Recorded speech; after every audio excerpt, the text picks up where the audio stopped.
Hello and welcome to Cherries Red Army and our latest live stream here on YouTube. I've got Steve and Aaron with me this evening, and of course the interactive chat is open. It's been 3 consecutive draws for the Cherries, but we're 9 unbeaten, and Burnley are around the corner against Scott Parker as well, and Jaden Anthony, so add that in there. Now do subscribe, do hit the like button to help this video grow between now and Burnley kickoff at Turf Moor, and of course we want your input as well. So, Steve, it's been a while. Steve, it's been a while since we've seen you, and I'm going to give you a chance to talk about James Hill because you are loving James Hill at the back at the moment. But good to see you. How are you? Yeah, I'm good, mate. Sorry, I haven't been able to pop on the last couple of times. Work commitments, whatnot, life, family, all that sort of stuff getting in the way. Yeah, I do want to talk about James Hill. I just think for what we've spent all this money, we've had this little gem right under our noses all the time, and I've always been a big advocate of it. I've always liked the way he plays. I've always seen something in him, albeit there's been a few mistakes here and there along the way, but he's been with us. What is it, 2-3 seasons now? And he's never really moaned and groaned about not getting starts, and he's bided his time. He's done his apprenticeship, as it were. He's worked after under. I don't know. Did we have him? Yeah, we had him in the championship, didn't we? Did we have him in the championship? Was that the first season? So. Yeah. Yeah, I think so. And he's paid his dues a bit, and now he's getting albeit by default. A couple of injuries have given him the opportunity, but I think he's grabbed it. He's grabbed the ball by the horns and he's run with it, and he's looking more accomplished and beyond his years. A bit maturity in there now in those performances, and I think I haven't seen him from when he started, because I always used to think when he used to pop in and out of the side and he would make mistakes. You kind of put that down to he's not really having a run in the team. It's a bit of like, you chucked in here and there. It's not really giving you any sort of flow in your game.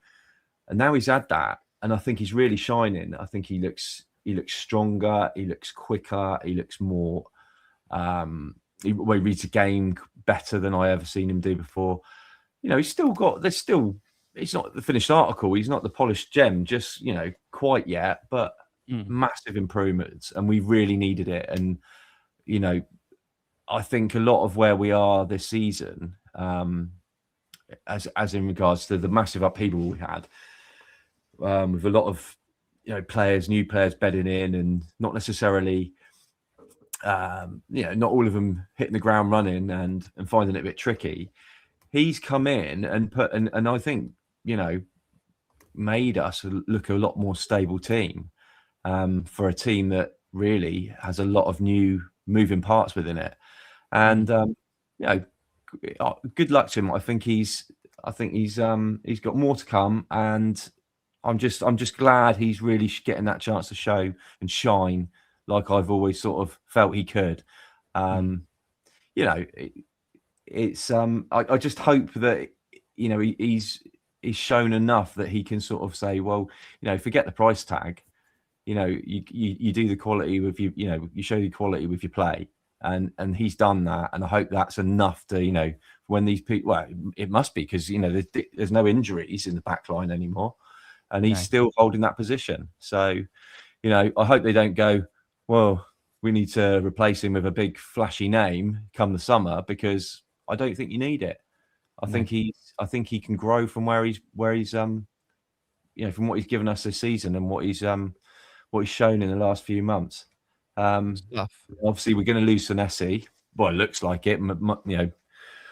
That looks like he's not signing a contract, so it looks like we're going to lose him. We need somebody who knows the club and is a bit of stability. Because no doubt we're going to have a summer again where we get a load of new players in again. And he's been a mainstay, and he gets the club, and he gets what it's all about.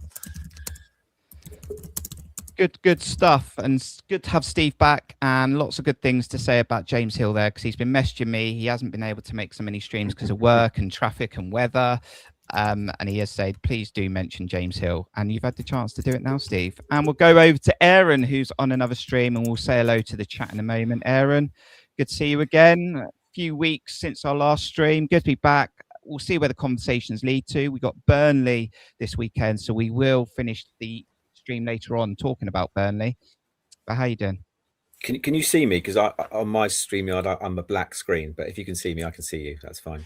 You've frozen, but you're there. Okay, I might log on. Your lip sync is awful. Right. I'm not sure. I'm going to kick you off, Aaron. You come back in. Technical issues. This is why we're late. We try and do a live stream so we get interactive with you guys in the chat, but things don't always go to plan. I'm just going to dive into the chat then. Let's see who's joining us. Stephen Dyer from up north. Hope you're doing very, very well. We've got Auntie Skeptic. We've got Ben, Mark Cole. Good to see you the other day, Mark. Saw me walking my dog. So yeah, good to see you the other day, Mark. Hope you're doing well. Stephen Dyer's back in there as well. James Hill could go to the World Cup. Might be too much to ask for, but definitely in the conversation. And Aaron is back with us. So you should be back with us, Aaron. Good to see you again. Yeah, good to see you guys. So I'm not sure what's going on. Technical difficulties all over the shop at the moment. Yeah, I'm doing well. That's what happens when you move it to a Monday. See? We're all over the place. It's like turning the world on its head. We haven't done a Monday all season. I know. Well, it's nice to cheer everyone up at the beginning of the week. Yeah, no, good to see you both. Yes, I saw you the other night, Kirk, before the Brentford game. And yeah, you know, I'd forgotten about that, by the way. Pardon? I'd forgotten about that game. Yeah. Well, actually, to be honest, that was out of the last three draws, that was the game we certainly deserved to win out of all three of them. I thought we actually played pretty well. So yeah, it's a funny situation we're in. We're obviously on a long unbeaten run. We don't lose football matches. I think only the top three have lost more games than us, but we've drawn far more than anyone else in the league as well. So, you know, we're obviously very hard to beat. We just can't seem to turn these draws into wins, and some of them deserve draws. Some of them we should have got something from. So certainly that last Tuesday night we should have done. So we're still in it. I think, you know, we can talk about the different connotations of where Europe might get to, or what position it might get to based on various scenarios playing out for the rest of the season. But yeah, I think we're obviously on a good vein of form. We tightened up, as Steve was talking about, we tightened up the defense massively. We're just suffering a bit at the other end, I guess. We were meant to have John Spark with us this evening as well, but he's got a new puppy, and I hope he doesn't mind me saying that. So he's not going to make it. So nice new puppy to add to his life. It is a cute dog as well. He has shown us a photo. So John will be back very, very, very soon. So we'll get stuck into that. But we have got lots to talk about. And Steve, let's just talk about James Hill again. I know you've just mentioned him, but like, is this just a period of his career that he's going through? Like, he's taken his opportunity. You know, you see so many players that wait for the opportunity. They get it. They don't take it. And James Hill's very much taken his opportunity, right? But I still look at James Hill and go, is he the long-term answer? I mean, Milicevic has had the opportunity to recover from this injury and look after his fitness, and Donny hasn't had to rush him back. But I don't know. Is it just James Hill for now, or do you really see James Hill being the mainstay? I know Senesi's going, but do you really see James Hill next season being the main cog in the wheels? Well, in my opinion, he's not shown me any reason to say, look, he's not Dean Howson and Ilya Zabani levels. Not saying he's not capable of that, but he ain't that level. That's not to say he can't be a really respectable, decent Premier League centre half, which I think was what he's showing at the moment. He's slotted in well with Senesi beside him, and I think, you know, you've got to take your hats off to Senesi. We've said this about him before. He's had so many partners in there, and they all come in, and they all he sort of puts them at ease, I guess. You know, they kind of, you know, enjoy playing with him. He's like a calming head. He puts his foot on the ball. He can play. They don't have to worry about that. They just defend. And I think James Hill, he's got that old school defender about him. I think he's got that sort of not so much who fit, no nonsense. He can play a bit. I mean, we've seen it earlier on in the season. He played. I think he's got a couple of assists.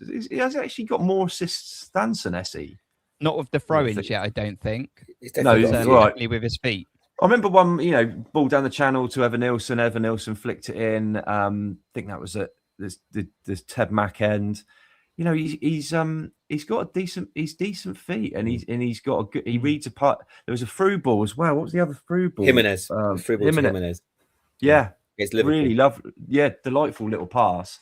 He can play. Header for Adley's at Everton as well. And he's 24. Yeah, he's 24. So he's got a bit more experience than Milosavljevic at the moment. And I think he looks much more calm. I did think Milosavljevic, as much as he played okay, when we saw brief moments we saw of him, I did think that there was a little. He's obviously not built up yet to a man sort of Premier League player.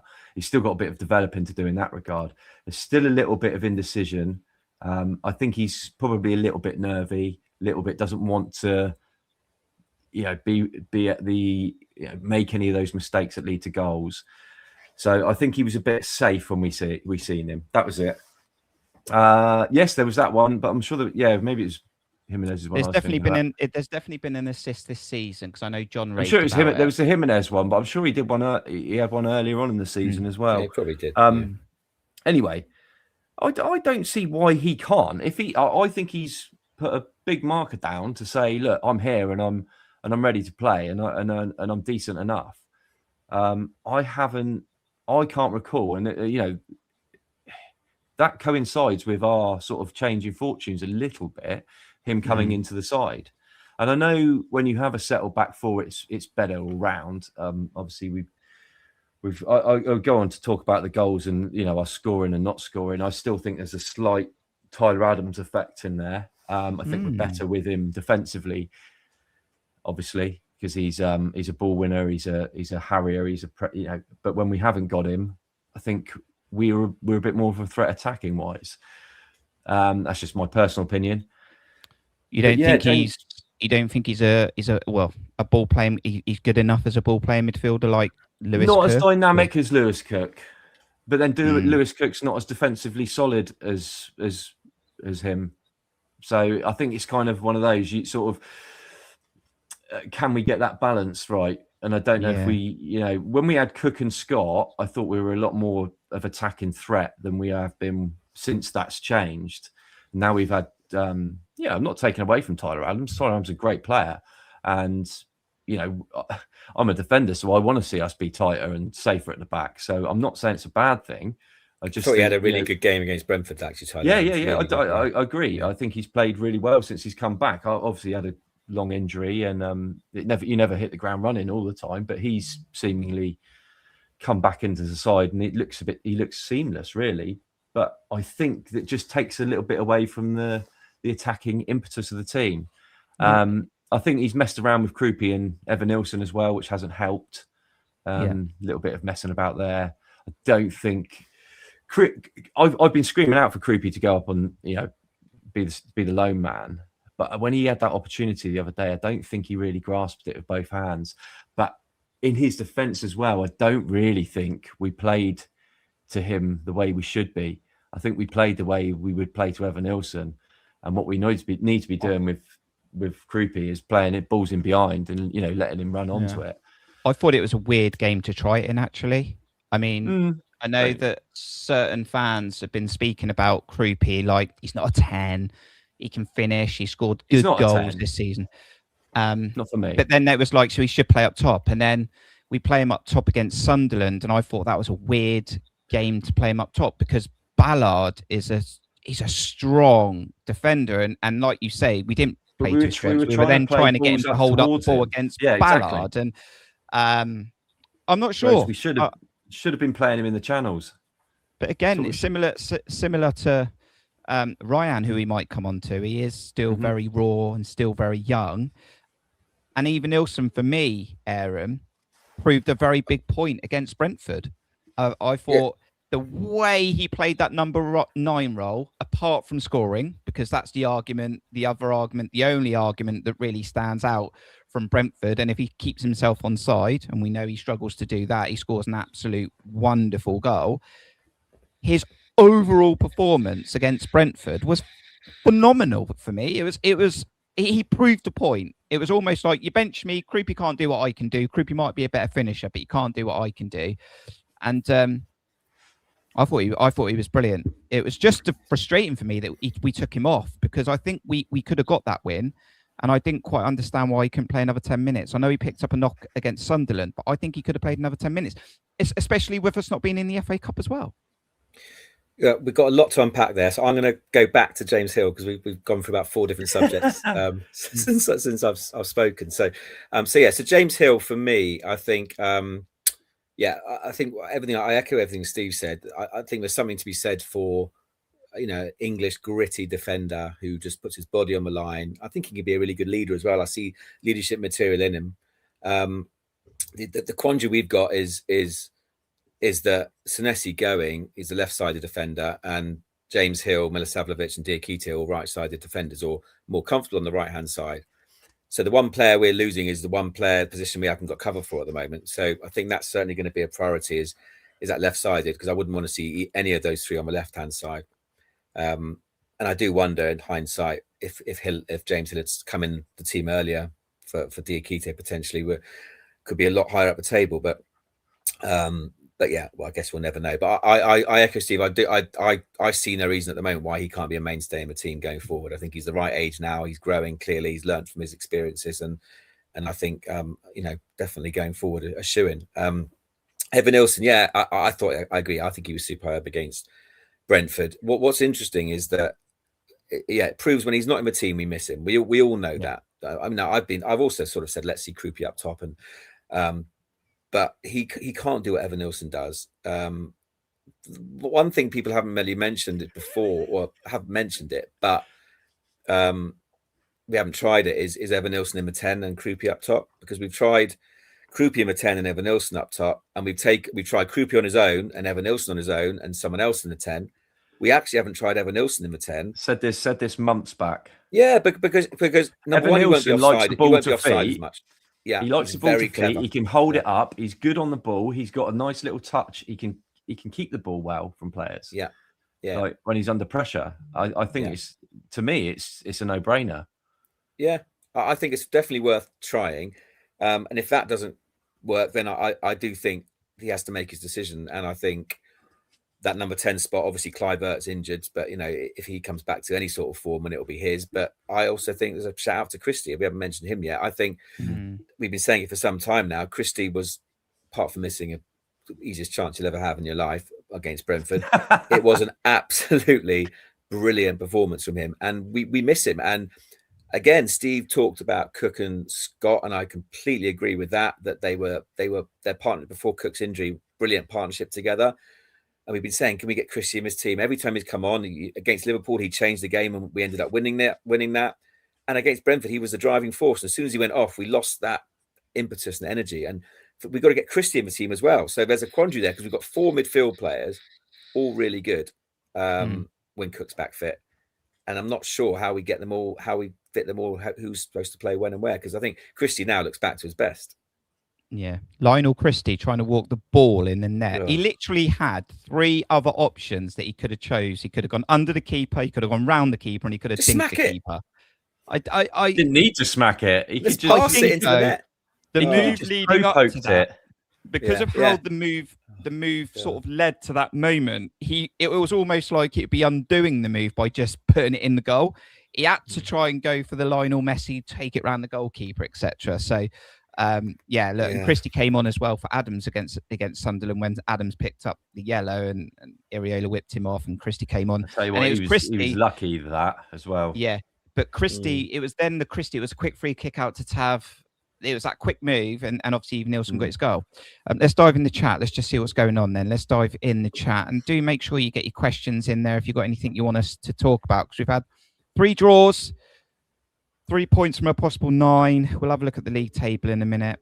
Let's see. So Ben saying, agree with Steve. Hill and Senesi both can play great balls forward, but yeah, with Tyler, they see the ball less. Omid says Adams is better with Christie rather than Alex Scott. But Alex Scott has been sensational for me this season. Much better from Alex Scott. Ben says you can't play Creepy up top on his own. He's not the strength to hold it up and draw others in. And if they're playing deep, there's no space for him to run into. So a real challenge there. Wing. Evening chaps, we still got every chance without cup distractions and players came back near returning. Our fixture list is very favourable and we just need wins now. Wins. That's what we need, Wing. Wins. And there is a poll in the YouTube chat. 10 a penny in the Premier League, they are. There is a poll in the chat that basically says, after 3 consecutive draws, have our dreams of playing in Europe ended for this season? So you can either vote for we are still in the fight or the wait will go on. So do take part in that poll. And let's have a look at the league table. We're 9 unbeaten. We're one of the best teams in the league currently. It's not that one. It's that one. And you will see that we are 9th. But it's very compact, Aaron. You know, we're on 40 points. And do you know what's weird? Do you know what I was thinking the other day? Let me just come back a minute. Do you know what I was thinking the other day? Walked out of Brentford, and I mean, probably every season, mainly every season, we get 40 points. We'd all have a massive smile on our face and be like cheering, you know, from the top. But I'm like sitting there going, we could be on like 46 points, 47 points. You're more than that. You know what I mean? Yeah, and really you know, and I suppose that's how far we've come under Iriola, that we're actually sitting on 40 points, and I'm actually disappointed. Disappointed. Yeah. But it's still there. I mean, the polls on the YouTube chat, Aaron. I mean, I feel like the draws have killed us a little bit, and I think it might be the thing we look back on: 13 draws, the most of any other team. I think we're going to go. If only we hadn't drawn that many matches.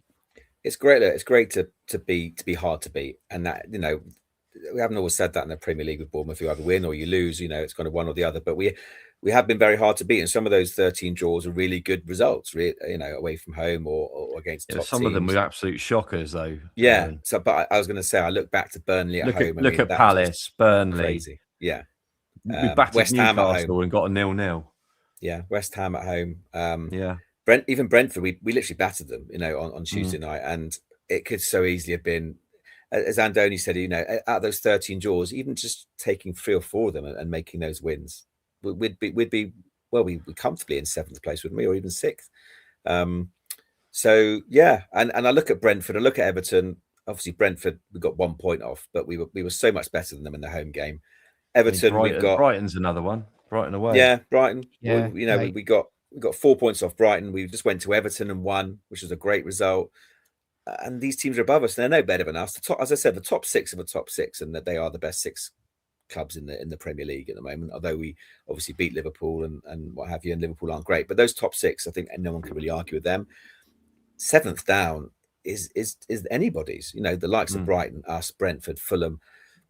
We're definitely, if not the best, one of the best teams out of that group. Newcastle, I guess people would argue. I know they've had a poorish season for them in the Premier League, but squad for squad, you probably think they should be 7th, I would say, or if not higher, but certainly the best of the rest. And they might still be.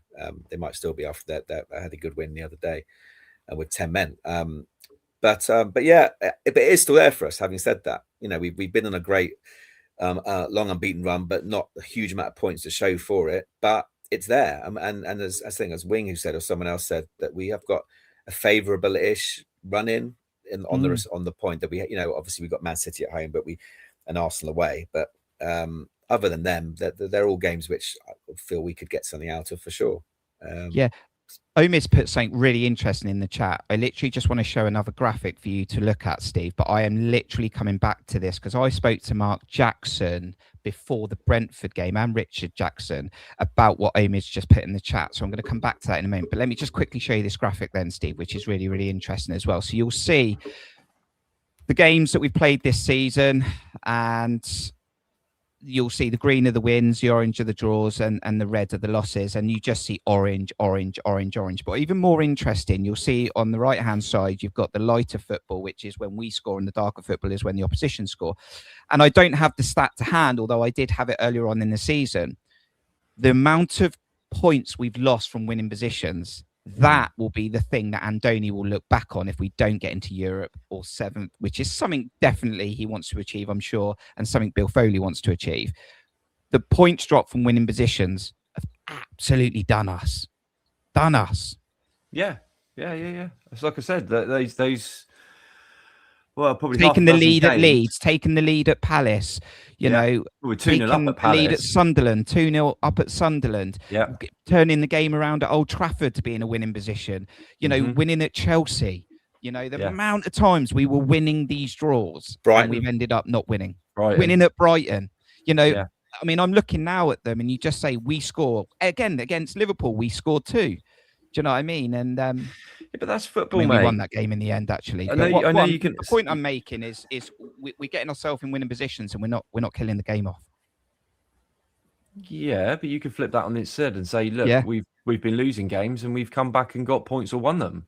I'm sorry, but that's just football. It's, you know, and especially is that something Andoni Iraola is going to be saying in the last 10 games? If we can get ourselves into a winning position, we need to kill games.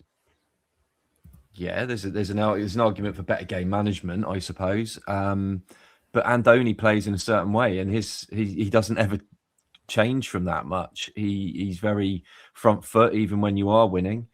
He wants us to go and score more goals. And I think if you are gonna, you know, we all love his brand of football. And if you want to see that brand of football, I'm afraid you're going to have to take the rough with the smooth, because especially with the kind of squad we've got, because we haven't got, well, you know, we're not full of world-class players like a City or a Liverpool or an Arsenal. You know, we're not going to keep clean sheets by going, you know, that open at teams. What we are going to do is give you entertaining football. You know, Adam Smith talked about this the other day, and he said, did you see his interview? And he said, you know, that's why Sky have us on TV. So they love having us on TV, because we're entertaining. You never know, quite what you're going to get with us. But you know, there's going to be fun, there's going to be entertainment, there's going to be lots of goals. And unfortunately, being Bournemouth, we're not going to get those, you know, huge international centre backs. Look at the fact that we had 2 pretty decent ones. And they, as soon as they got a sniff of something more, you know, bigger, they were off.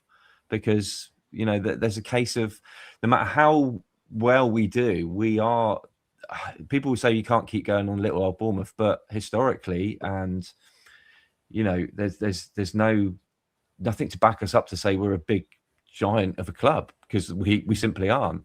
So we're going to have to accept that what players we've got. We're going to have good players. We're going to have decent players like the likes of James Hill, Senesi. But I wouldn't, you know, they're not. You know, Senesi can't. He's made a couple of appearances for Argentina, but they've got a 38-year-old playing in centre back regularly for them, in Otamendi, who still plays for them. You know, it's just where we are. I do. You know, it's frustrating, because you go to Sunderland. I went to Sunderland. And you're 2-0 up, you're absolutely loving life, and you think this is only going one way today. We're absolutely going to steamroller this lot. And then there's, you know, because he's keep pushing, we leave ourselves open. Plus, we've never been great at defending set pieces. Never, ever have been. I don't know why. But it would help if we had a bit of height in our team, which we don't seemingly have a lot of. Well, he's on the bench, Milicevic. Yeah, but you can't just say, you know, that's our one player that's going to give us some height. Well, I always clear the box and let him run at it. I've said before, Andoni often in his interviews, Andoni says, you know, we struggle to compete physically because of that. He acknowledges it every game. So, from my opinion, you either do something about young players. No, but you either do something about it and buy more physical players, or you don't keep going on about it. You can't have it both ways. It's true. But young lads won't be physical as much as you know. Fully blown professional. Right. I got so let's get Omid's chat comment, which I think is really interesting. So rather not qualify for Europe this season, Omid says, all teams in Europe struggling. Forest, Palace, Spurs, Newcastle, squad not big enough. Newcastle again struggling in a season they're in the Champions League. Totally. Absolutely see your point, Omid. Now, I had a conversation with Mark Jackson and with Richard Jackson in the Steve Fletch stand before, and we were talking about this before the Brentford game, guys, right? And would we ever be in a really good position to ever really play in Europe and attack a Premier League? Do you know what? I think Omid's point and his comment in there absolutely stands for something. And you see teams all the time. Look at Forest. That's a perfect example. They get into Europe. Now they're struggling to stay up. So, Aaron, I'm going to give you my point, and then I'll ask for your opinion, right? If someone says to me that we play in Europe next season, but we have a dog next season in the Premier League and finish 17th by the skin of our teeth, give me Europe. Yeah, I mean, this is a conversation we have in our house, a conversation I think every Bournemouth fan has about, do we want Europe because blah, blah, blah, blah, blah. So there's two ways of looking at it. If we don't want Europe, then it's kind of, well, what are we trying to achieve every year? Because I'd love an FA Cup run. I'd love that, but that's a side point.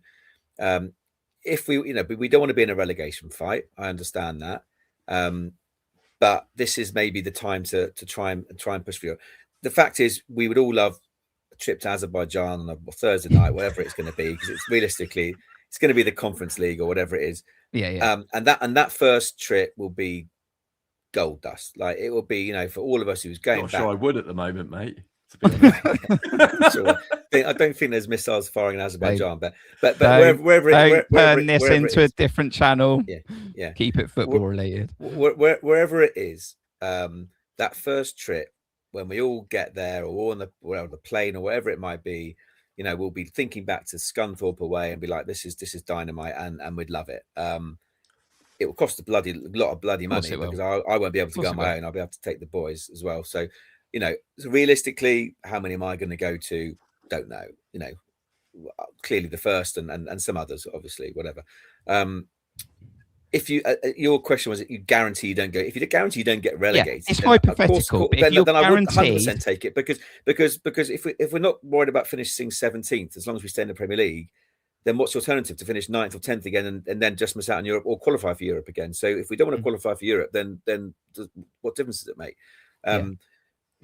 Are we ready for it? No, our squad's nowhere near strong enough. Will we ever be ready for it? But will we ever be ready for it? That's unless you're going to buy, yes, we're going to lose the top players every year. That's one thing. But unless you're going to supplement the squad with 8, 9, 10 regular first team ready starters, not Enes Ünal and not Reece Dotton or whoever it is, talking about, but then that's counterintuitive sometimes in the league. I don't know. I don't think we'll ever be ready for whatever for Europe means. I don't know. Would I take European? Yes, it's another thing in our history. One day we're going to end up in League One, whether that's in 5 years, 10 years, 20. I've got no idea when. Maybe we won't. But at the same time, would the stadium be done then? Would you win? People say, would you want to win the FA Cup if it means you get relegated? That's a really hard question, because for me, I'd want to win a major trophy, and that's the experience you're going to get from that. So that was what I was going to go to next. Now I'm going a bit off topic here, Steve, but let's just go rogue on this stream, shall we? I mean, it's a bit hypothetical, but when would you take Europe over a semi-final Wembley day out or final in the FA Cup? Because I'm convinced a target of Andoni's, and I hope he's here next season, as I said a few weeks ago. I think it's 50-50. I think it's a different question. If you said win the FA Cup, I would take the win. I'd take the FA Cup over Europe. Yeah, but it's the adventure of Europe, isn't it? That's the thing. And are we all in agreement that it needs to be the Conference League? Are we all in agreement that it needs to be the Conference League, because that's a conference? Well, it's not going to be. It's very unlikely to be the Champions League. So you're talking Europa. Europa League is potential. I mean, why not? But what I mean is, do you not look at the Conference League? I mean, we're getting ahead of ourselves now, because I think we've given ourselves too much to do. But what I mean is, when we're in the European Conference League, right? The Conference League gives us the chance to play in Europe, but actually be competitive as well. But I think the UEFA Cup, the Europa League does. No, you're showing your age. Tottenham won that last year, for God's sake. We could be competitive in Europa League. My point. I think, and plus, there's some almost more romantic football teams in the. I was going for that one. I just read what Ben put. Sorry, I put the wrong chat Europa League. You got some more romantic, football teams, classic football teams in there. Like you've had the you want to likes go to Spain, your Betises and your Romas and stuff like that. Yeah. Rather than your Ludogorets and Ferencvaros and all these weird and wonderful ones. I know that it's Europe's Europe and it's still an adventure, but for me, I'd prefer the Europa League because I'd love to be rocking up to Rome and going turning them over 2-1 or something. That'd be amazing. Look, football's all about experiences, and if we're going to say, right, we'll come 10th every season, look at 10th every season, be nowhere near relegation, but we're never going to qualify for Europe. It's kind of what's the point? Like you've got to. It You're would just be sitting there treading water, aren't you? Yeah. You're just sitting there treading water. People say the club wouldn't. People say the club wouldn't want it. I remember when they used to say the club never wants to get promoted because of the wage bill, etc. I remember we always used to miss out on the playoffs in League One because they were scared to go to a championship. Obviously, the club moved on a different level from then. Would we be affected the season after? 100%. But would I take it? Of course, you'd take it. I think you have to take it, right? I think if you look at it with a sort of heart, well, you sort of head on properly here, and say, we're not in a place where we can afford to do it. As in, we don't have the squad members. We couldn't compete on all those levels the following season. I think the thing you've got to realise as well now is that the rules have changed with the PSR as well. Yeah. So that's even going to make it. That's going to make it even more tougher. To if you wanted to build, so Bill could go, I want to get more numbers in. I want to get more players in. You can't just go out and do that. It's got to be within the restrictions, and it's that 80 to 110% of your profit that you make. So we're a little bit hand tied, I think. And if you're going to do it, I think it's just going to have to be. You're going to have to struggle through it the next season. It'll be a fun and a bumpy ride, and it always is with us. But God, I'd love it. But that's what it's all about, isn't it? That's what it's all about. I get knocked about the FA Cup as well. I mean, Southampton have got through to the bloody quarterfinals. You see, the likes of Brentford and League Brentford, Leeds, and it's kind of, it's just. I'd love to get to the semi-final. There's no reason why we can't. We were 45 minutes away from it last season. That would be, that would be more palatable from a long-term business point of view, for the club to win a cup, a domestic cup, go long in then we'd be in Europe though anyway, wouldn't we? Yeah. I didn't think that through fully, did I? But you know what I mean? Yeah. I've always said, but Steve, would you? Let's do it that way. Then. At least you get the day out. I've sort of got both things that I wanted, haven't I? In that comment, Aaron, let me just dive in the chat. There's some chat comments coming up. Let me just. Sam McNeil, hi lads, got a new phone. Only just subscribed. Well done. Do subscribe to Cherries Red Army if you're watching this and you're not currently subscribed. So I really appreciate it, Sam. Just subscribe to this channel. See, I'm indifferent about Donny, but some fans agree with me. I feel like we're getting a little found out, but this is an opinion, and that is absolutely fine, Sam. That's what I said, wasn't it? Similar to what Steve said, it's the style can get you, and he probably will play that way. A lot of these draws. We'll lose games. We'll lose games. We'll be fantastic and win games. Of course. What I would say, though, I do absolutely, and I've criticised certain things that Andoni's done, substitutions, didn't quite understand why he brought even Nilsson off for Brentford. As I said, I know he had a dead leg against Sunderland, but I think he could have done another 10 minutes, and I'll criticise certain things, but I'm a big admirer of Andoni. I think his professionalism, the way he acts as a head coach, I think he's got massive respect. I think he is pretty similar to how I think he's so in it in regards to football and trying to change the game and be dynamic, but he's not going to get it right all the time. No coach does. Wing again, my confidence of us finishing higher than ever this season is because our performances against Brentford, once we start scoring properly, we would be hard to stop. I think we finished this season strong. I hope you are right. And let me come to Darren. Personally, I believe we are nearly, but not quite ready for Europe. The Bill Foley 5-year plan is still only midway through. Get the stadium sorted. Keep building the squad depth, and then we will be ready. Yeah, I just suppose it's similar to last year, Aaron. We were close, but we tailed off. I thought we're in this now. Like, whether we get it or not, we're going 38 games. And now look, we're still in the fight. We're 4 points away from 7th. We've got hard games down the road. This is really important that we beat Burnley. We'll talk about that in a minute. I really want us to be in the conversation, even if we miss out just on game 38 at the City Ground. I just really want us to push it right to the end. Yeah, and I think we will. I think we will be there or thereabouts. As I said earlier, I think there's various scenarios where it could go down to 9th, and I think we're in with a real shout then. If it's 7th only, I think it's going to be very tough. I just think Brentford at the moment look like they're in the box seat, but Newcastle will probably come up a bit stronger. But as I said, if an English team wins the Champions League, and an English team, obviously top 2 is going to win one of those is going to win the Carabao Cup, and if it's one of the top 5 wins the FA Cup, it could go down to 9th place, and there's no reason whatsoever why we shouldn't be in the top 9. So yeah, we will be in it till the end. And you can't manufacture these things. You can't suddenly say, "Oh, we don't want to be in Europe," and you're going to lose to Forest last day of the season. It is what it is. We'll get where we get, and if we qualify, we have to prepare for it. We can't think about the ramifications of that. And I think we will be in it. I think the fixtures are tough, but who knows? We could beat Man City at home. That's not so out of the question. We did it last year. City aren't all that, and they'll be feeling the pressure. And I mean, at Arsenal as well. We could have a big say in this. Well, when we play Arsenal on the 11th of April, we've got both of them, haven't we? They could be, they're both going to be under huge pressure. The pressure's kind of off us a bit, in all honesty. Yes, of course, we'd love to get as high as we can and reach potentially get into Europe, but the pressure's really off of us, and we can express ourselves, and hopefully keeping everyone fit will be important for the rest of the season. Hopefully Gannon Doak's not far off. I think only really Kluivert's unlikely to play again this season. If we can get Doak fit again very soon, I heard he should be back sometime this month, but certainly after the international break for that Arsenal game. We've got 2 more games and we've got like a 3-week break. So if everyone stays fit, Cookie's back as well, then we got every chance. I do worry about the goals. I know we talked about the fact that goals will come. I'm not convinced. We've sorted out the back end. There's 2 things we haven't. Well, one thing we haven't really spoken about is Semenyo, because yes, we have not lost a game of football since Semenyo's gone, which is brilliant.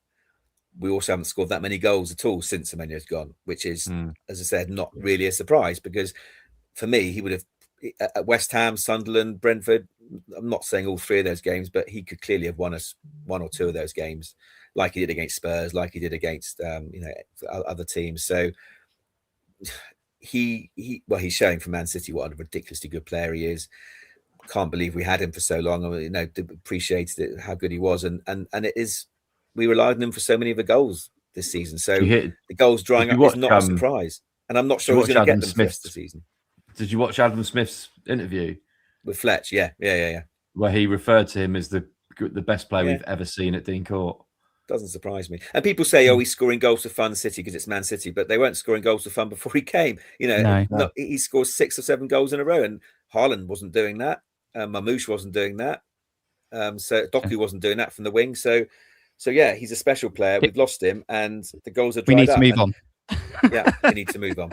We do need. No, but what I'm saying is, mentally, we've got to take that into account the rest of the season. We haven't just bought a goal scorer. We haven't bought a goal scorer to replace him. So there are 10 games left for the Cherries, if you don't know that yet. So we're away to Burnley. We've got Manchester United at home, Arsenal away, Newcastle away, Leeds at home. 9 games left. Of course we have 9 games left. I do apologise. Yes, 9 games left, of course. So Burnley away, Man United at home, Arsenal away, Newcastle away, Leeds at home, Crystal Palace at home, Fulham away, Manchester City at home, and then Nottingham Forest away. And who knows what's on the table for Nottingham Forest. And we will have a few more conversations in the next 10 or 15 minutes, because we will turn all of our attentions to that game at the weekend at Turf Moor. Now, I'm going to upset a few people in the chat. Maybe Stephen Dyer. I'm so sorry. I have been absolutely run off my feet. I've got so much going on at the moment in my life, and I really wanted to get a stream out here for you guys, and I'll tell you why later on. But Stephen, I'm so sorry. I haven't got guest a player this evening. I really haven't, and I know they're going to throw a party. Although I say I haven't got a guest a player, guys, very quickly. Now, Steve, don't take this as like gospel and like accurate. I've quickly just before we come on stream, I quickly looked up something that I think will be interesting for the chat to discuss. And you can get involved. I'm not going to put anyone on the spot, right? So I'm thinking about Burnley on Saturday. I know, look, he's giving me stick already. I know. I'm so sorry. I've let you down, Stephen. I promise it will return in its normal format. But I have got something for everyone to think about in the chat, okay? So I was thinking, how many players, and I think there's 7 or 8, how many players have played for Bournemouth and Burnley, but also been managed by Eddie Howe at either Bournemouth and Burnley? Does that make sense?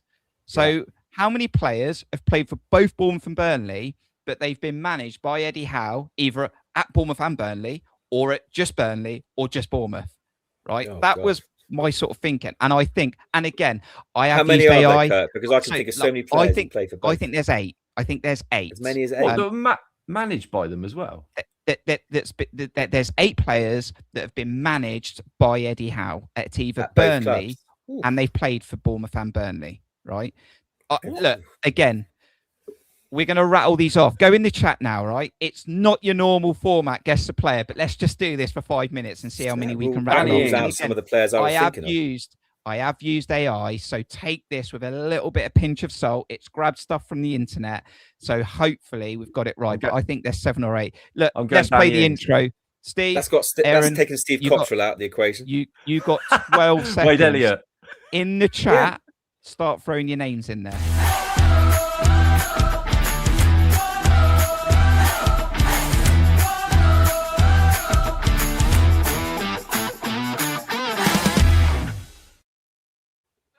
So Steve's gone straight in with Wade Elliott. That is one. No, I haven't. He was too early, wasn't he, Wade Elliott? He was never managed by Eddie Howe. I said Danny Ings. You said Danny Ings. I do apologise. Yeah, and my other one was what Mark Cole's got. So, again, I'm using AI. Wade Elliott was 2000. Wade Elliott was never managed by Eddie Howe. So, Danny Ings, yes. That was when he obviously played at Burnley. We've got Jaden Anthony, obviously.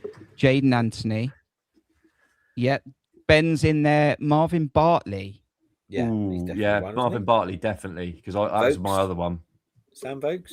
Vokes would be. Yeah, I think Vokes is one. But I think Gareth O'Connor and Wade Elliott are too early. Yeah. Definitely. Spicer Junior as well. Stanislas. Do we say Stanislas? Oh, that's a good shout. Yeah. Surely that was just Bournemouth, though. That would have been just Bournemouth. I think he did. We did. What Eddie Howe had to manage them at Burnley. Yeah. So these players were either managed by Eddie. Yeah, I mean, Junior Stanislas he wouldn't have been managed by Eddie Howe when he was at Definitely Burnley. Had Bartley. Yeah. Come on, Mark. Look, Ben's already put Mark Cole in there. Mark Cole, some of them definitely are too early. Just mop this up, will you? I think. Can we just get Mark Cole in to do the quizzes? Yeah, we should just get Mark Cole in to just mop everything up and managed at both is extreme. I mean, do we think there's any in there that were managed by both? Managed at both. Yeah, so Eddie Howe managed. Marvin Bartley definitely was. Marvin Bartley, because he took him with him, I'm pretty sure. Ings and Vokes were. Yeah, definitely them two. I'm not sure about Stanislas. Stanislas played for both, but not under Eddie Howe.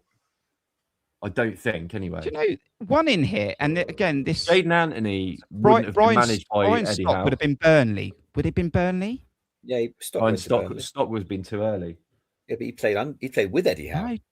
Yeah, he wouldn't have played under him. No, he played with Eddie Howe, didn't he? But at Bournemouth. But when did he go to Burnley? When did Brian Stock go to Burnley? You're the Come on, Mark. You tell us. You in the chat. Was it the mid-noughties, maybe? I put my cards on the table. I told you, literally, I had basically what you've done here is you've just gone, I've got this quiz, which isn't a quiz because I don't know anything about it. And I'm just going to put out a random sort of question that doesn't really mean anything.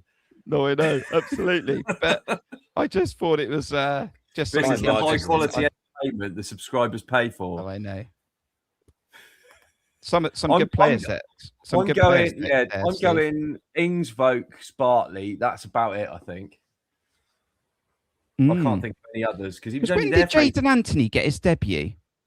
He was under Scott Parker. He was under. Yeah. He went with Parker, didn't he? Parker took That's him. right. He never played. Was his debut against West Brom in the Championship? Yeah, that wasn't under Eddie Howe though. No, I know that. I said under Scott Parker. I did say. Yeah, that. it must have been. Wing. Kirk doesn't know what the rules are, so there's no point. There ain't no rules, Wing. There ain't no rules. I thought this would be interesting. Basically, shout out random players that have played for Bournemouth and Burnley. So Omid's saying that Eddie was manager at Burnley 2011, 2012. Junior Stanislas was there. Was he now? That's not a bad shout. So he'd be one then, yeah. Mm. So anyway, very, very interesting. And that's why you should subscribe to Cherries Red Army if you're new around here, because we know what I'm doing. This mockery of a quiz. And your normal format of guess a player where I'll do more homework will come back into play in a few weeks, hopefully. But it was interesting because there's been quite a few players that have come through the academy and gone to Burnley and then come back. Some of them did, some of them didn't. And we've got Burnley this weekend. So there we go, Wing. We had a bit of fun, didn't we? Now, Gary Cahill. That's left wing. No. He was under Parker, wasn't he? He didn't play for Burnley. He played for Bolton. Yeah. He played for Bolton. He didn't play for Burnley. I'm sure he didn't play for Burnley. Now, you can support the channel as well. You're supporting the channel. You're supporting the stream this evening by either subscribing or hitting the like button. Just like Stephen Dyer said in the chat, do hit the like button. But you can also support us financially.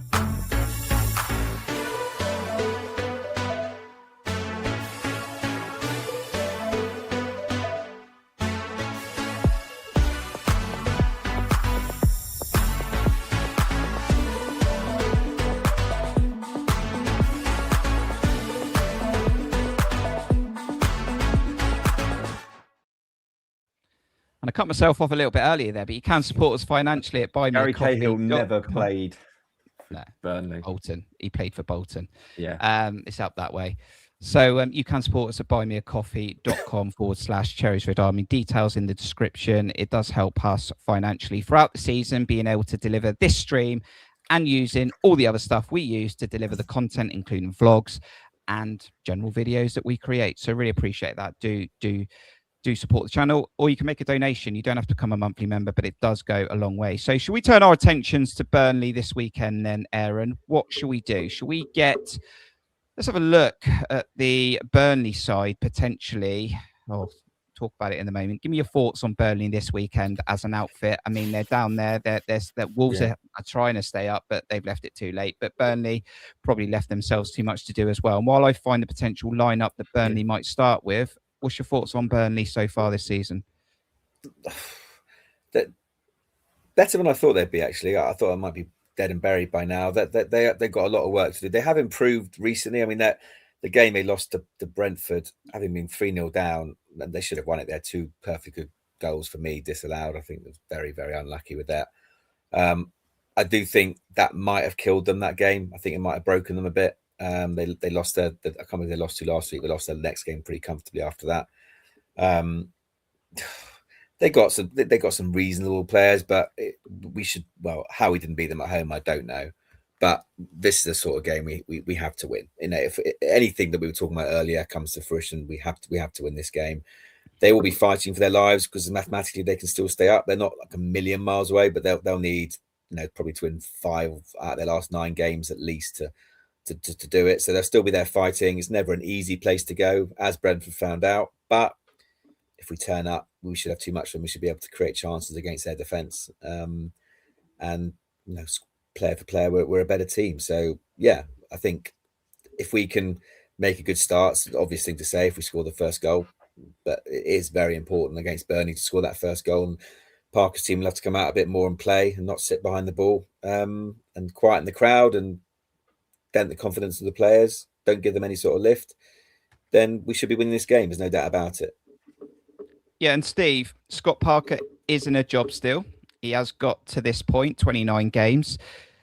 Fans that I'm seeing from Burnley side maybe starting to question Scott Parker, but that's nothing new if you've watched Scott Parker, sort of head coach your team.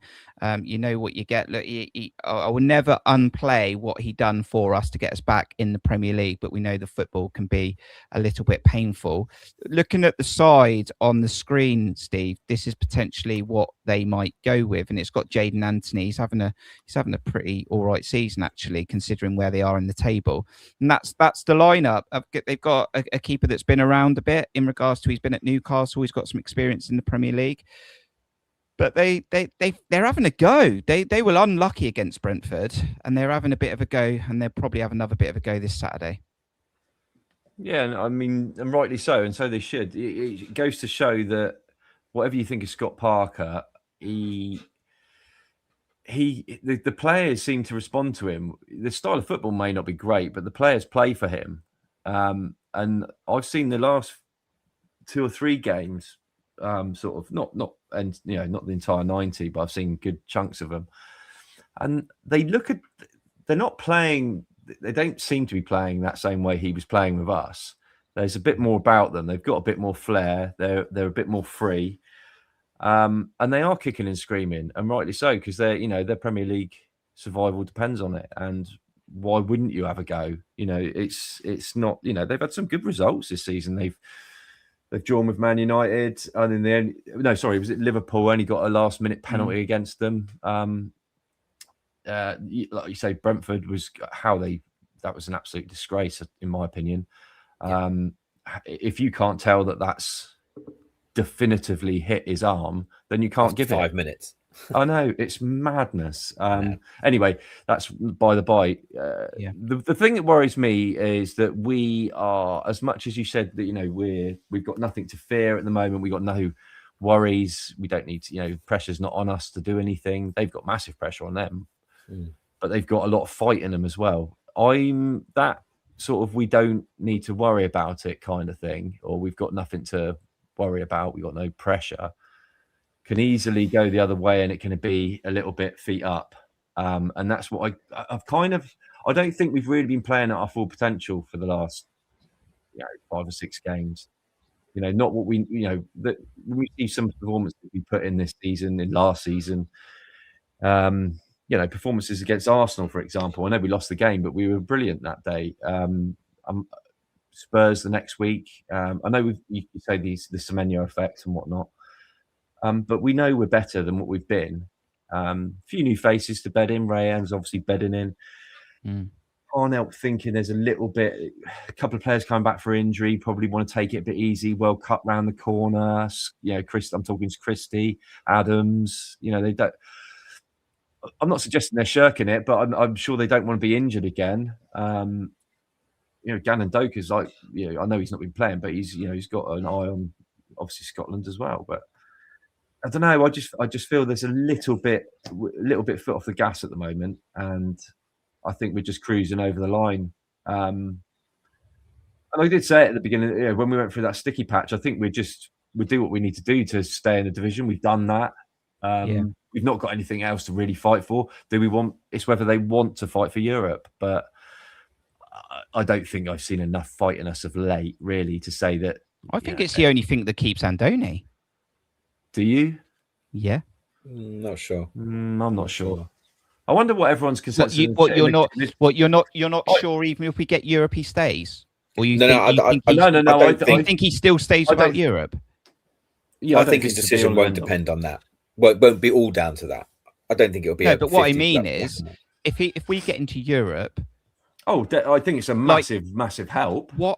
In that regard, another season of taking Bournemouth into Europe, it's only going to just enhance him even more. But I don't think if we don't get Europe, that'll be the reason he doesn't. I don't think it's a defining factor for his decision. Is what we're trying to say. No.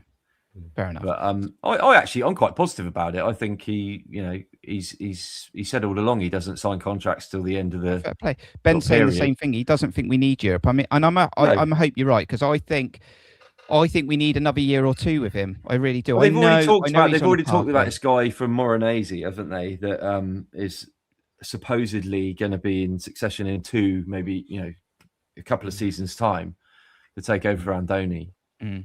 So if that is if you're to believe that, I don't think that the club will just try and give him what they need to give him to keep him sweet. I mean, for ultimately, a little while. Ultimately, look, managers, players, ultimately at some point will come and go, and the club will still be standing, and the fans will still be in the stands. So those things will always happen, and I'll be gutted if Andoni goes now, but he will go at some point. He will go. Of course, he will. Yeah. Absolutely. Some of it's out of our control. If he gets an offer he and can't of course, refuse in the summer, then he's going to go. I get all of that. But I still think I still think he stays if we get Europe, and that's for me. But do you not think he stays if we don't? I'm not saying there's no chance he stays. I just think the chances are very. I'd like to know. I'd like to know. I agree with Sam actually. I'd love to go for Knutson if By the way, we got into that situation. Like that. Yeah. By the way, I also there's something about me that tells me that he is quite happy where he is though with Bodo, because he's done everything he can with them, hasn't he? Well, no, he hasn't though, has he? Because he hasn't won anything with them yet, but not a European trophy. No. So I do like that. That's for another stream. I think that stream's coming. I don't think at some point. I don't think it. He's let's not forget he's a relatively young manager. He's not loads and loads of experience. He's had some good experience, and he's obviously a very talented guy. But I don't think unless some massive club or two, like Aaron said, it's too good to refuse, comes in and sweeps him away from us. I think he'd be fine here. I think he likes it here. Right, Aaron. So let me see if I can get the lineup on the screen that started against Brentford. Bear with me, I've lost a bit of the screen here. I'm being let down by StreamYard tonight. You can't even see Petrovic. He might be punching the ball away potentially, but we can't see his name on the screen. Let me see if I can move him up. There he is. All right, he's just punched the ball away because he didn't want to catch it. Right, there's Petrovic. Looking at the squad, this is, I think, the squad that I've put together that started against Brentford. What changes would you make ahead of Burnley? Because it's going to be a different type of game again against Burnley. Scott was in the 10. Not sure I agree with that, but obviously trying to get Christie in the team. Steve's got interesting opinions on Adams, which have made me think a little bit. What would you be doing this weekend? And in the chat, of course, guys, what would you be doing this weekend against the squad that started against Brentford? Well, Cook isn't back for this game anyway, so I think that's not kind of picks itself, doesn't it? That's a bit. I personally would keep that, but I would switch Christian Scott. I think Scott has to be in the 8. That's his most effective position. That's where he's been outstanding for the last few weeks.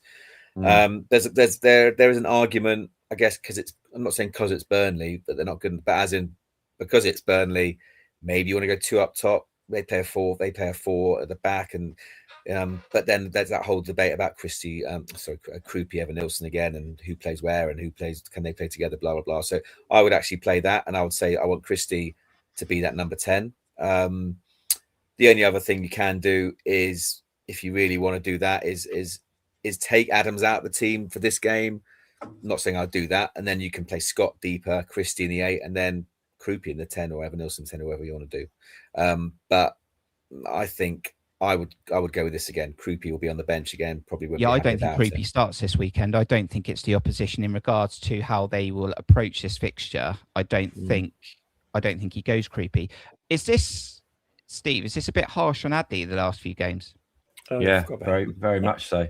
And do you know what? I was just about to say something, and it might be an unpopular opinion, and I'm probably going to upset our Brazilian faithful, but I would.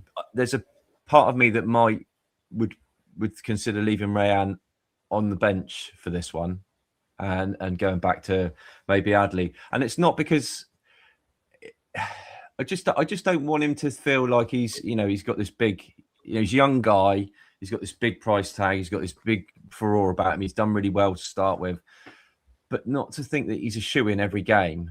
He's got to earn that place. He's got to keep his performances up, because I think the last couple of games have not been. I would say he's obviously a talented kiddie, and he's got a huge future ahead of him, but he's going to have to earn it, and he's going to have to be consistent. He's going to have to learn to be consistent. And the last, it'd be nice to have him on the bench to come on if we need him as well. That's the other thing. He come off the bench against Wolves, didn't he? Correct. Yeah, I mean, he could be a finisher, and he was brilliant as well. And I'm not, I just think he needs to understand. I'm not saying he's a big head or anything like that. I'm just saying, play your trade. Pay your dues type stuff. It's not a shoe in that you're in there every week just because you're a bit, big price tag and all the rest of it. He's got amazing talent, and that can be utilised from the bench as much as it can be effective, from the start. Another option is, sorry, Kurt. Another option is he could bring Adley back into the team and push Tav into that 10, which he knows. Don't forget Brooks as well. We got Brooks as well.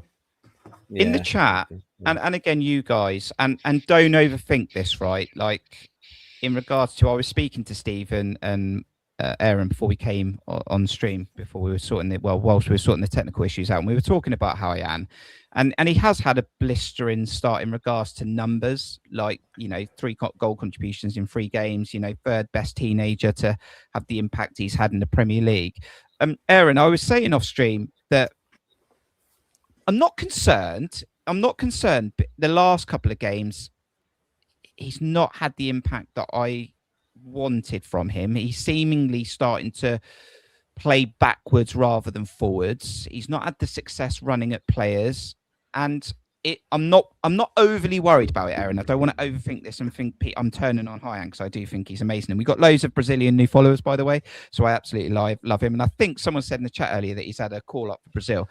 But his game in the last 2, for me, have been different to not massively different, but he's not attacking the fullback as much as he was in the first game or 2 or 3. Yeah, I mean, I don't know if that's an instruction, because players don't necessarily have freedom to do whatever they want to do.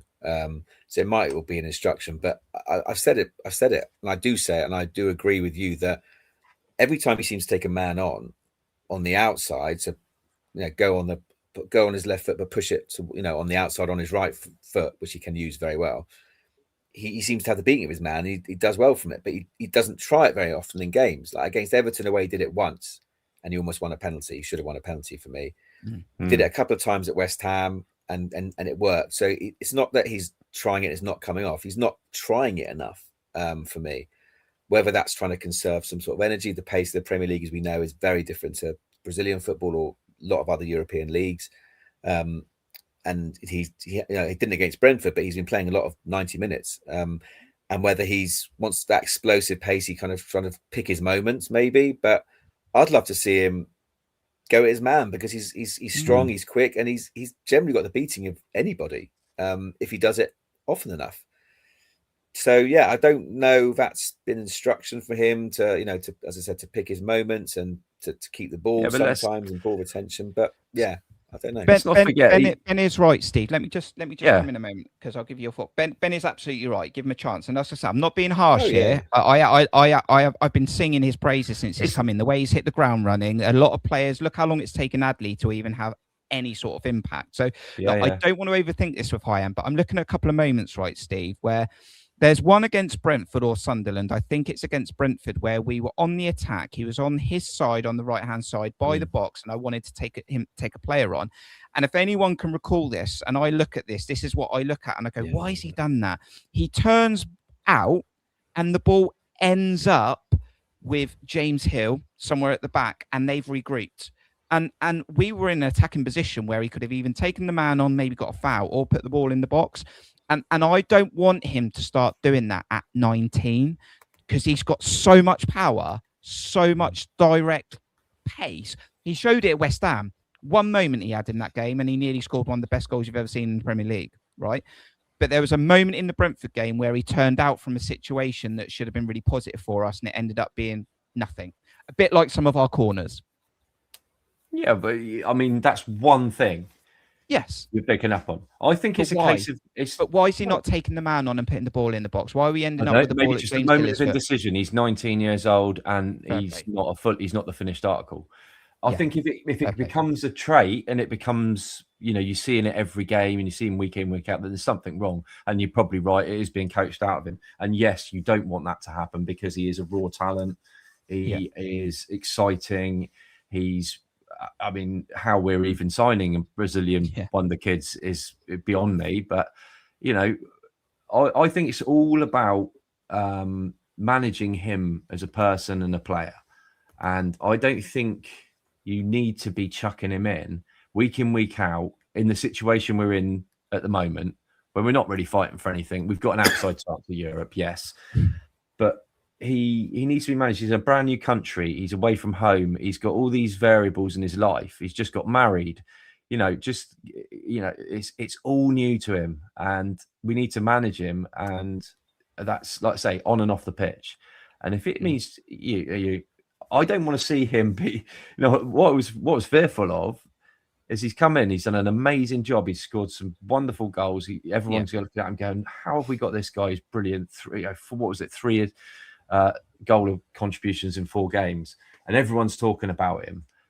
I've seen that go to players' heads, and they then think they're untouchable, and they just, not down tools, but they just think they just show up and it's fine. They're just on the pitch. I am who I am. I'm not saying he is that kind of character, but those are the things you've got to watch and manage and things like that. He's a kid. Look after him. And we've done a very good job of that in the past, and we haven't always. Look at Semenyo, for example, because he is Semenyo's replacement. Yeah. He wasn't great every game. There's so many games he'd go missing, but eventually, mainly when he played up top. but he came on. We looked after him. We played. He wasn't always a starter. He came in and out of the side, and he developed, and he developed naturally, and he developed really well. And all the success and wonderful person, great player. I think what he's done is he's just set a really high bar straight away with that impact at Wolves. Yeah, of course. But that's what I'm saying. Keep his feet on the ground, and that's what we've got to be careful of. Getting us back in the game at Everton, he set this really high bar, and in the last few games, it's like, why have you stopped doing what you were doing in those games? But you're absolutely right. I take it on board. He is 19, like Ben says. He is young. You've got Wing in the chat saying, look, Andonias Hyan on the training pitch for almost 2 weeks before the Burnley game. The cohesion, the partnership will come with his natural talent, come to the forefront, and I think he is clever. And the last comment on this before we go into score predictions, Aaron, that we really need to look at is a lot of Brazil fans that have joined Cherries Red Army as subscribers and followers. They're all in the comments saying, you think he's brilliant now? Wait till you play him in his proper position. What does that mean? Well, I mean, all the videos I saw of him, he was cutting in from the right onto his left foot. I thought that as well. But, he showed against Wolves, he was great on his left foot. And he's clearly 2-footed because he scored. I know Dina let him go through him, but he still scored with his right foot, quite a powerful drive. So he's obviously left foot, right foot. He can clearly play any of those 4 positions across the front. So I'm sure we'll see that as he gets older, as he gets a bit more of an identity. I'm sure we'll try him in various other positions because I think he can cause problems anywhere. I can't believe you're blaming Luca Dean for that goal, by the way. That was so Tyrone Mings. That was all of Mings' fault. What did Digne do? I thought someone had started a game of musical statues on the pitch. I watched that back, and it's just I cannot understand it. Yeah, I think Unai Emery would have absolutely ruined him in the training. He played the next game as well. Yeah, weird. Weird. Okay, so not many changes, we don't think, on Saturday. Maybe Adley. Maybe we just need to take Hyan out and bring him off the bench. And as Steve says, we just need to nurture him a little bit. Maybe switch Scott and Christie. Not nurture it, but just don't expect too much out of him. I get it. You are right. He's not going to win us every game, is he? You're not always right. Love it if he could, but he's not always right, but he's probably right on this occasion. But now is your moment to put your score prediction in your chat for Burnley taking on AFC Bournemouth. We won the last game at Turf Moor, I think. Did Clivert score? Was it 2-0? Something like that, I think, the last time we played at Turf Moor. Aaron can maybe confirm that in a bit. But this is your moment to put your score prediction in there. What you can also do, a massive favour for us, is to smash the like button on this video and subscribe, just like Sam did, if you're new around here. Get those score predictions in the chat. We'll come back, we'll ask Steve, and we'll ask Aaron what they think will happen Saturday.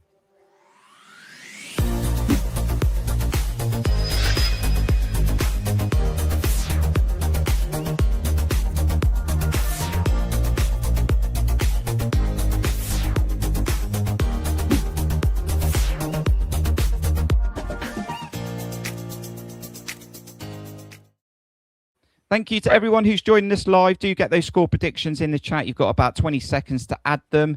Steve, are you checking that stat? Is someone checking that stat? Was the last correct. time? It's 2-0 last time. Here's an interesting thing, and you'd have got great odds on this if you put a bet on. Yeah. Kluivert and Semenyo both scored. Oh, right, yeah. Both got a yellow card as well. Oh. I can remember Kluivert scored, but I couldn't remember. So, and didn't we win in the FA Cup? Was that COVID times? Did we win 2-0 in the FA Cup there?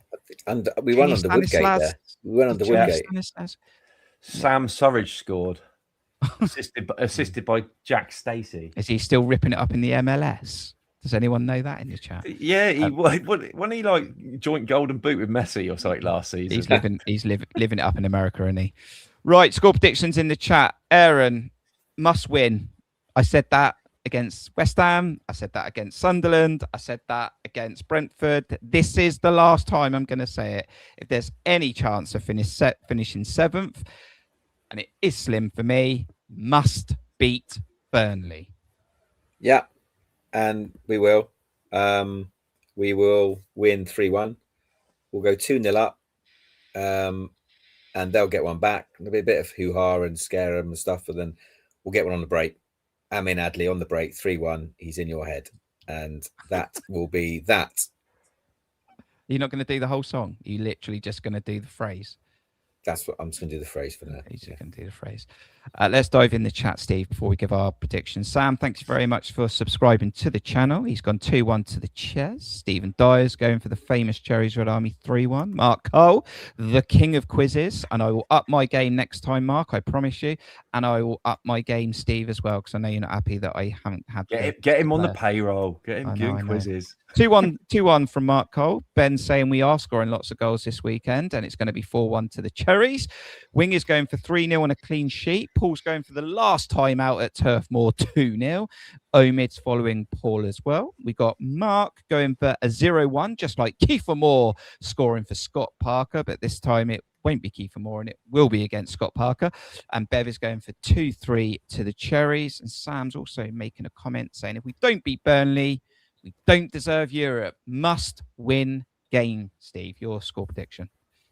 I'm just looking at their stats. They haven't won a home. They haven't won a home game since 18th of October. Aren't you meant to do this research before the stream? I just thought to drag it out a little bit and do it now. Right. Burnley. Surely you're going, Steve. Surely you're going. No, I'm not actually. No, what? I'm not going. No. Finances are restricting me this season a little bit, unfortunately. Wink, wink, nudge, nudge. Stop putting the fucking prices up. I'm going to go for a. I'm going to go for a draw. Oh God! I think they're kicking and screaming, and I just don't think we're at the races. What was that? No, not a draw. What? If we draw another game at Turf Moor this weekend, this will be the noise I'm making. You didn't make a noise. Did you not hear it? Did it not come through? It did. No. Did it? It was great. All right then. Sounds like you just dropped a cabinet on your foot. It's going to be entertaining draw 2-2. There you go. 2-2. Right, must win. Must win. Let me dive in the chat. Let me see those score predictions again. Win for what? Europe, 7th. This must win. Europe. This must win. What are we just gonna, what's the word I used? We just peter out. See around. Peter out. Yeah, peter out. Turn into a nothing burger. You know what? What's a nothing burger? Just like it ends up being. Oh, could have been more. Do you know what I mean? Yeah. It didn't have the salad and the mayonnaise. It could have been more. Look, you know what I mean? Of course, I hope we win. I just think we're plodding along at the moment. Well, this would be a good test of that, in my opinion. I think. I hope I'm wrong. I dearly do. No, I can see us drawing as well. I don't think Petrovic keeps a clean sheet. I don't think he does it. So Mark Cole and anyone else who went for 2-1 for a must win, I'm going 2-1 to the Cherries. Surely we can't draw again. I'll tell you what, I'll put a bet on a draw. I can't bet for the life of me. So if I put a bet on we draw, it'll go one way or the other. Right. Okay, so thank you to everyone who's joined us live this evening. We have tried to look back at some of the things that are going on in the last 3 draws. We are looking at Burnley, and I'm going to be a bit restricted. I'm not going to say too much, but I'm going to be a bit restricted in what I can do on Cherries Red Army for the next few weeks. I've got a lot of stuff that I'm going to have to move. That made it quite obvious, but I've got a lot of stuff to do in the next few weeks. Now, John might try and put a stream out. If I can put some sort of random videos out and I can record stuff, I will, but I am going to be really, really busy from a personal point of view for the next couple of weeks. So give me a few weeks. If John can deliver something he said he will, and we will come back and we'll be back to normal as quickly as we can. That's as much as I'll say, and I do appreciate everyone who supports the channel. Subscribe. 2-0. Who's gone 2-0? That was to anti-skeptic. What does the heart say? Oh, okay. Oh, the heart. 2-0. 2-0 to the Chairs. It won't be a draw. Tell us whatever Aaron, thank you for joining us on this latest stream. As always, your final thoughts going into the weekend. And we got a bit of a week ahead of us, but obviously the weekend, big game. Yeah. Always a pleasure to be on and chatting the Cherries. Thanks to everyone in the chats for being so interactive, which is great. Look, we had a weekend without football, so looking forward to that coming back. We've got a couple of games and we've got a 3-week break. That's going to be a really long break, that 3 weeks. Mm-hmm. So not looking forward to that. But yeah, look, if we can get Burnley away, Man United at home, if we can get at least 4 points out of them, I think we'll all be relatively happy. But yeah, let's fingers crossed and let's keep going. Omid says thank you in the chat. No, thank you, Omid, and anyone else who says thank you to us. Thank you to you for supporting us and for supporting the chat this evening. Anyone watching this back on replay, really appreciate it. Do get your thoughts in the comments. And Wing says, if we play anywhere like against Brentford, rest assured we'll win comfortably. I think we win this weekend. I think we get it right. So, Steve, good to have you back on. Final thoughts. And you got your moment to talk about James Hill, which you've been desperate to do for the last few weeks. Oh, no, I've had my James Hill detox. I'm all right now. I can leave it. No, great to be back on. Look, it's a transitional season. Don't get me wrong. I'm not trying to be all downbeat. I just think it's a massive transitional season for us. We still love to get into Europe. Yes, of course we would. Mm. I just think there's too many things going on with our new players, all bedding in. Still, some players take a whole season to bed in. Let's look at Milos Kerkez and Zabani. They weren't great the first seasons. Give them a bit of time. And I think, if we can keep hold of some of that talent, I think we push on next season and give it a bit more of a better go with Andoni at the helm, because I think he'll stay regardless. And you're right. I think he will. But yeah, I think we'll be, it's a comfortable end to the season. We're not looking over our shoulder like we have been in previous years. And actually, for one, I'm quite glad of that. As much as, people are getting bored with draws, I'm always happy with an away draw. You know me. I've got blisters in my arse from all those fences I've sat on. He did say, to be fair, earlier on in the season, any draw, even at Ellen Road, I'll take it. And he has to that. Away point's a good point.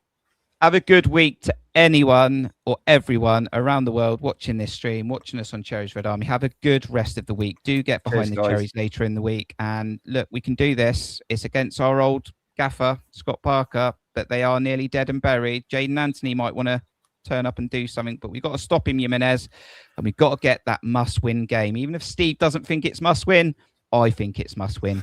Get away from the draws. Let's get back to winning ways. Thanks for joining us. We'll see you on the next one. Up the Cherries. Up the Cherries.